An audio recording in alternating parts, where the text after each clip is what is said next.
कई महिलाओं के साथ संबंध बनाए, पर लड़की जब हो जाती है गर्भवती तो फिर उसके बाद होता है हत्याकांड। क्या कहानी थी, पूरी कहानी को जानने के लिए वीडियो में बने रहें। तो नमस्कार दोस्तों, मैं जेपी पाल भोजपुरिया, उत्तर प्रदेश जिला जौनपुर से। घटना मुंबई पुणे के देहरोड थाना क्षेत्र की है। आदर्श नगर कॉलोनी में रेखा सेलवंत नाम की एक महिला रहा करती है। उसके घर में दो बेटियां हैं, एक रेशमा जो कि 24 साल की है और एक प्रिया जो कि 21 साल के आसपास है। यहाँ पे क्या होता है, रेखा सिलवंत और रेशमा 25 सितंबर 2020 को रात के 12 बजे के आसपास पुलिस स्टेशन पहुंचते हैं। वहां जाकर रोती हैं। माँ बेटियां जब रोने लगती हैं तो पुलिस वाला बोलता है कि क्या बात है। वह कहती है कि हमारी बेटी प्रिया को रात 11 बजे के आसपास एक प्रशांत गायकवाड़ नाम का एक युवक है, पुणे का ही रहने वाला है। वो अपने दो दोस्तों के साथ हमारे घर में आया और हमारी बेटी प्रिया को अपहरण करके ले गया। पुलिस रिपोर्ट दर्ज करती है, अपहरण का मामला रहता है। पुलिस माँ बेटियों को घर पे भेज देता है, कहता है कि आप चले जाइए, हम पूरी कार्रवाई करेंगे। अगले दिन 26 सितंबर 2020 को आदर्श नगर कॉलोनी के खाड़ी के पानी में प्रिया की लाश मिलती है। चेहरे को बुरी तरह से बिगाड़ा गया था, किसी पत्थर से मार के। यहाँ पे रेखा रेशमा पहुँचती हैं माँ बेटी, और जाकर उस लाश को जब देखती हैं तो उनके पांव तले ज़मीन खिसक जाती है। लोगों की आंखें भी नम हो जाती हैं कि इस लड़की की हत्या इतनी बुरी तरीके से किसने किया। दोस्तों, यहाँ पे बड़ा ही भयानक माहौल पैदा होता है। उसके बाद पुलिस यहाँ पे पता लगाने में जुट जाती है कि यह वारदात किसने किया। उसके बाद पुलिस अपने खबरियों को भेजती है प्रशांत को पकड़ने के लिए। उसके बाद में प्रशांत को पकड़कर उससे अच्छी तरह से पूछ जारी रखते हैं पुलिस लोग। प्रशांत बताता है कि मैं अपने माँ बाप का इकलौता बेटा हूँ। वह शादीशुदा है और उसके दो बच्चे भी हैं। उसकी उम्र लगभग 32 साल के आसपास थी। एक शादी रहती है। अब उस शादी में प्रशांत जाता है और शादी में प्रिया भी आई हुई थी। प्रिया के साथ उसकी बड़ी बहन रेशमा, प्रिया की माँ रेखा सिलवंत, ये सब लोग वहाँ पे आए हुए थे। और ये शादी में प्रशांत की नज़र प्रिया के ऊपर जाती है। उन सभी को देखता है तो इसके मन में हलचल चालू हो जाता है।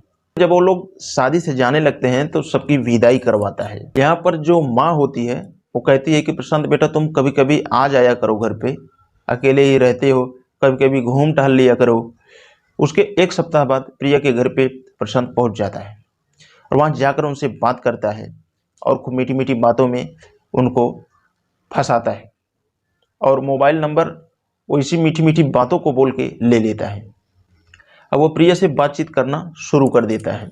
प्रिया भी उसके बातों में आ जाती है। प्रिया की उम्र 21 साल के आसपास थी और उसकी उम्र 32 साल के आसपास।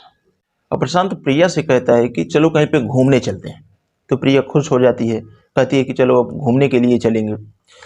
उसके बाद में वो दोनों घूमने चले जाते हैं। उसके बाद में वहाँ पे खूब शॉपिंग होती है और खूब खाते पीते हैं। और अब वह अपनी असली मर्दानगी दिखाना चाहता था। प्रिया से कहता है कि अब हम तुम्हारे साथ संबंध बनाएंगे। प्रिया तुरंत वहाँ पे नर्वस हो जाती है। वो बोलती है, क्या तुम इसीलिए लेके आए हो हमें? वह तुरंत इनकार कर देती है। यहाँ पे प्रशांत को लगता है कि ये काबू में नहीं आएगी, लेकिन हमें ज़बरदस्ती ही इसके साथ वारदात करना पड़ेगा। उसके बाद में तो वह एक चाल चलता है।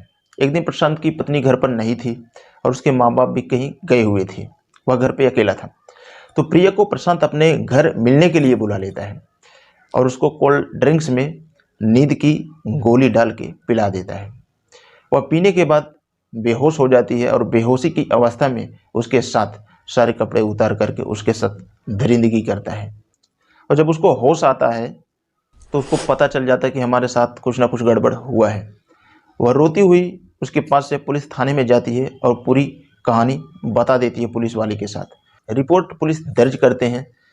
अब प्रशांत को लगता है कि अब तो मामला बहुत गड़बड़ हो गया है, ये बहुत आगे तक जाएगा। प्रशांत उसके घर पे तुरंत जाता है और उसके माँ बाप से कहता है कि हमारी बहुत बड़ी गलती है, आप माफ़ कर दो। मैं तो इससे शादी करना चाहता हूँ, शादी करने के लिए मैंने ऐसा इसके साथ कर दिया। तो वह तुरंत बोल जाती है वहीं पे, कहती है कि तुम्हारी शादी हो चुकी है तुम शादी क्या करोगे?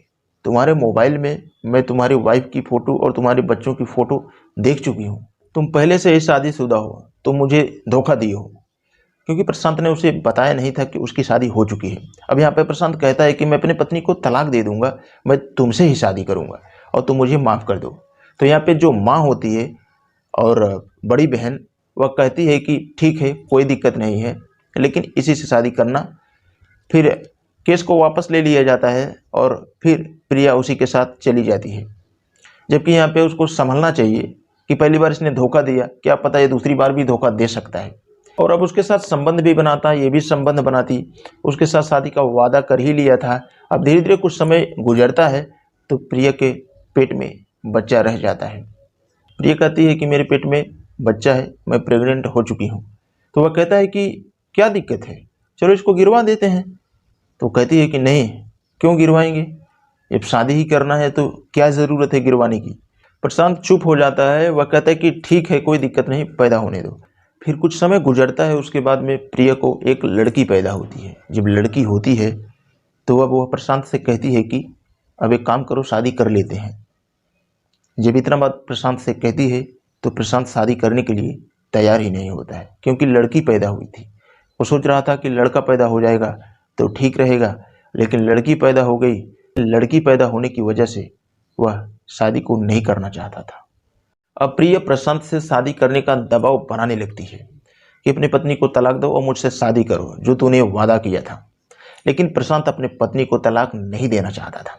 उधर उसकी पत्नी को पता लग चुका था, वह मायके चली जाती है गुस्से में, और प्रशांत का दिमाग खराब था। वह प्रिया से कहता है कि मैं तुमसे शादी नहीं कर सकता, मैं अपनी पत्नी को तलाक कभी भी नहीं दे सकता। अब यहाँ पे प्रिया महिला आयोग के पास जाती है अपनी बड़ी बहन और माँ को लेकर। महिला आयोग प्रशांत के घर जाते हैं और प्रशांत के घर उसकी पत्नी आ चुकी थी। उसकी पत्नी को बहुत बुरा बुरा बोलते हैं और उसके बाद उसकी पत्नी फिर से मायके भाग जाती है, प्रशांत को गाली गलौज सुना के। अब प्रशांत पूरी तरह से परेशान हो चुका था, इस लड़की ने मेरा जीवन बर्बाद कर दिया। वो यही सोच रहा था कि इस लड़की की वजह से मेरा जीवन खराब हो गया, जबकि उसको ये नहीं पता कि वह खुद इस लड़की का जीवन बर्बाद कर दिया था। अब प्रशांत अपने प्रिया को इस रास्ते से हटाने के लिए सोच लिया था। सोच रहा था कि इसको इस रास्ते से हटाऊंगा नहीं, तब तक मेरे को सुकून मिलने वाला नहीं है। इसको मारने के लिए अपने दो दोस्तों को बुलाता है। उसके बाद में प्रिया के घर जाकर जोर जबरदस्ती प्रिया को वहाँ से कहीं घूमने के बहाने लेके चला जाता है। लेके जाने के बाद उसको सुनसान खाड़ी की तरफ ले जाता है और वहाँ ले जा करके पहले तो ये तीनों लोग उसके साथ संबंध बनाते हैं, उसके बाद उसकी मौत कर देते हैं। फिर उसके चेहरे को इस तरह से बिगाड़ते हैं कि जिससे कि इसकी लाश कोई पहचान ना पाए। लेकिन दोनों माँ बेटी पुलिस थाने में जाती हैं और पुलिस को यह पूरी सच्चाई पता चल जाती है। वीडियो के बारे में आपका क्या कहना है, कमेंट बॉक्स में अपनी राय जरूर दें। इसमें गलती किसकी थी, लड़के की थी या फिर लड़की की?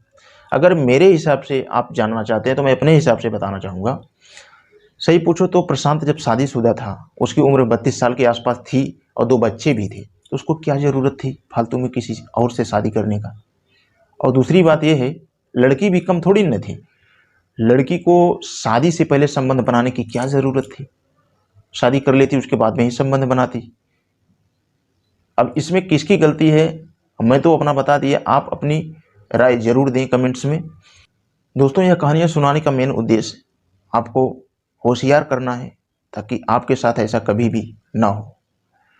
तो वीडियो के एंड में बस यही कहना चाहूँगा, अगर आप हमारे चैनल का वीडियो पहली बार देख रहे हैं तो हमारे चैनल को सब्सक्राइब करके बेल का आइकन वाल पे जरूर प्रेस करें, ताकि कोई भी वीडियो लाऊं तो आप तक आसानी से पहुंच सके। तो आज के लिए बस इतना ही, मिलते हैं कल शाम 7 बजे किसी नेक्स्ट क्राइम स्टोरी के साथ।